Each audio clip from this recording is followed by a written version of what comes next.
What's supposed to be the last resting place for my mother became a war zone between siblings. The sound of shouting filled the air as I stood at my parents' graves. I had spent the last 15 years taking care of our parents. When I was younger, they fell ill after a car accident, and while I stayed home to help, my siblings moved far away, chasing their careers and dreams. Our father passed away 2 months ago, and now our mother. My siblings could not even come for our father's funeral. They just did a video call.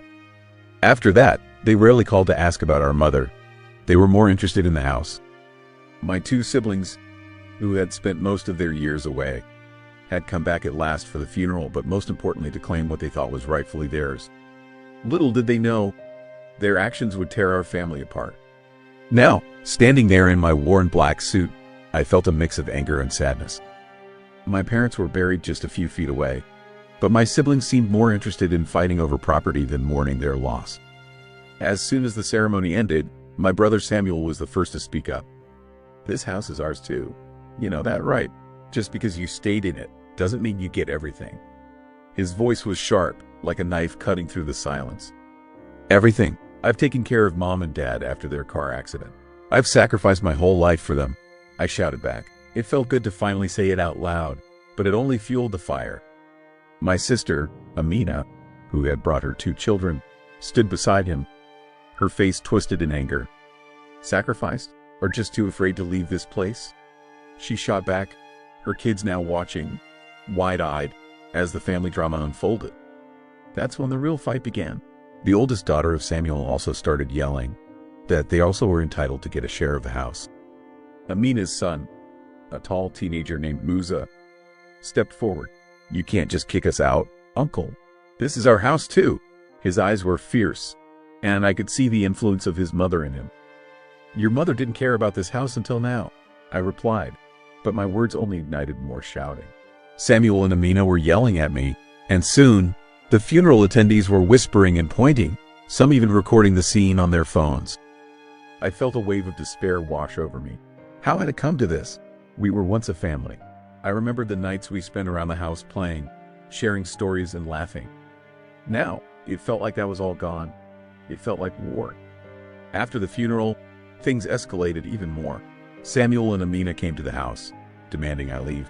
"You've had your chance. Now it's ours," Samuel yelled, pushing past me to enter the living room. "Get out," I shouted, but they refused to listen. The children followed their parents' lead, and suddenly, it felt like I was facing an army of angry young ones, all wanting me out. Samuel stated that he bought the living room set for my parents, so now he is taking it back. I could not believe my ears. These cannot be my siblings. Have they no heart? Cold countries create cold-hearted people? The night turned into a blur of arguments and threats. I was getting very angry, so I decided to call my uncle, hoping he could help, but by the time he arrived, it was too late. The siblings had called their friends, and they stood in the living room, filling it with laughter as if they were celebrating something. I felt like a stranger in my own home. My uncle tried to calm me down and tell me that he will deal with this in a different way. Talk with him first. If not, he will come back. After 2 days, they were still there. They didn't leave, and neither did I. I was hoping they had to go back to work, but they didn't. Apparently this time, they took a 3-week vacation. I tried to reason with them, but every conversation turned into a shouting match. My sister and brother insisted they were entitled to the house because they born before me and they were part owners. They said I had no right to hold on to it, or I have to pay them. I felt trapped, caught between the life I had built for my parents and the siblings I once loved.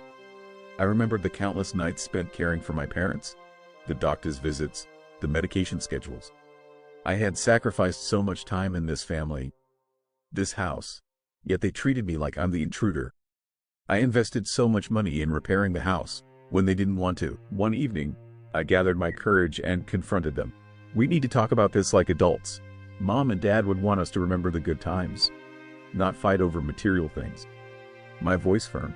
Samuel laughed mockingly. "Good times? You think they cared about that? They cared about who would take care of them, and that was none of us but you." Amina chimed in. "You only think you can keep everything because you played the martyr. You're not the hero here. You're just greedy." Their words stung, but I refused to back down. "I'm not greedy. I just want to honor their memory. If they were here, they would want us to come together, not tear each other apart." But my words fell on deaf ears. They were too blinded by anger and jealousy to see reason. That night, I felt utterly defeated. I lay in bed, staring at the ceiling, the weight of my family's division pressing down on me. I thought about the years I had spent caring for our parents, the joy and love we had shared, now reduced to shouting matches and bitter accusations. Just when I thought things couldn't get worse, Amina showed up the next morning with a lawyer. "We're taking you to court," she announced, her expression cold. "You think you can just keep everything? We're not letting that happen." My heart sank. I had never imagined we would come to this. I felt as if I was losing my family all over again. I spent hours gathering my thoughts, trying to find a way to save the home that meant so much to me. As the court date approached, I decided I wouldn't give up without a fight. I called old family friends, people who had known our parents and our family history. They came to support me, sharing stories of how my parents had worked hard to build a life for us, a life we were now trying to destroy.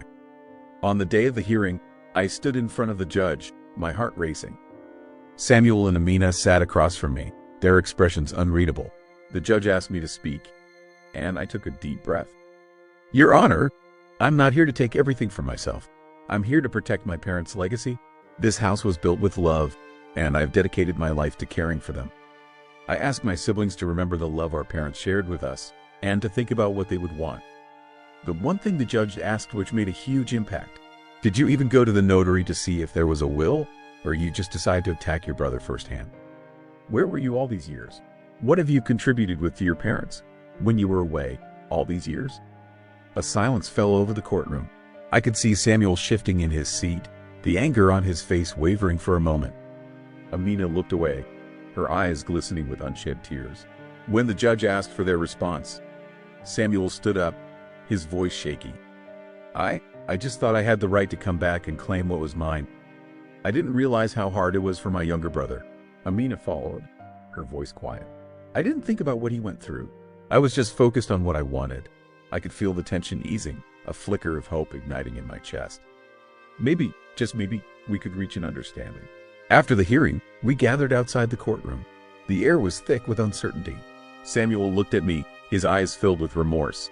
"I'm sorry. I let greed cloud my judgment." Amina nodded, tears streaming down her face. "I'm sorry too. We fought for the wrong reasons. We should have been there for you, for Mom and Dad." The crazy thing is that now their children start the argument that they had shares in the house.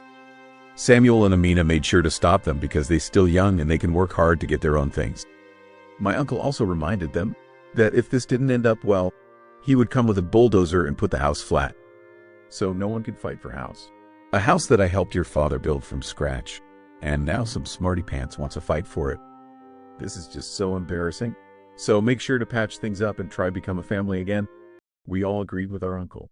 In that moment, I felt a wave of relief wash over me. We began to talk, the words flowing freely as we shared our memories of our parents. We laughed, cried, and slowly began to reconnect. It felt as if we were starting to build a bridge over the chasm that had opened between us. Days passed, and we made a pact to share the house, turning it into a family home once more. We decided to do some small renovation together, creating spaces that honored our parents' memory while also accommodating our families. The laughter of our children began to fill the rooms, echoing the joy our parents once shared with us. Through it all, I learned that family isn't just about blood. It's about the love we share and the memories we create. The fight for the house became a fight for our family, and in the end, we chose unity over division. As I looked around our renovated home, filled with laughter and love, I knew my parents would have been proud. We had come together, not just as siblings but as a family. We had found a way to honor their legacy, and that was worth more than any property or possession. After some days, they all returned back to their house, with the intention of coming back more frequently as God gave us health and strength. Moral of the story teaches that family bonds are more important than material possessions. It highlights the value of sacrifice, love, and unity, reminding us that true wealth lies in the relationships we build and the memories we share. In times of conflict, it's essential to communicate openly and remember the legacy of those we've lost, allowing their love to guide us toward reconciliation. Biblical aspect. From a biblical perspective, the themes of love, forgiveness, and unity resonate deeply with teachings found in Scripture. For instance, in 1 Corinthians chapter 13, 4-7, It speaks about love being patient and kind, not easily angered, and keeping no record of wrongs. This reflects the importance of setting aside grievances for the sake of family harmony. Additionally, Ephesians chapter 4 verses 2-3 encourages us to be humble and gentle, bearing with one another in love and striving for unity in the Spirit. These verses underscore the importance of coming together as a family, honoring the legacy of loved ones by fostering peace and understanding rather than allowing conflict to drive us apart. My opinion about this story. I have seen this happen too many times. It's very sad, but it is true. This story has an happy ending, but there are stories that have a very sad ending. A message for the parents is please try to make things official, like have a testament at a notary. You would avoid all confusion. Siblings can show happiness when the parents are alive, but as soon as they are not there anymore, you can see evil arise in them. One thing we have to remember, that in the end, we all leave this peaceful earth, and where we are going, we can't take material things with us. Start living a life as a family. Let's start connecting more with nature. Nature can give us unconditional love and peace. Time awaits for no one. Enjoy the present moment. If you enjoyed this story and want to see more captivating content, please take a moment to subscribe to my channel. Your support really makes a difference. Don't forget to like this video if you found it engaging and share it with your friends and family to spread the love. Thanks for watching. Until next time, stay blessed.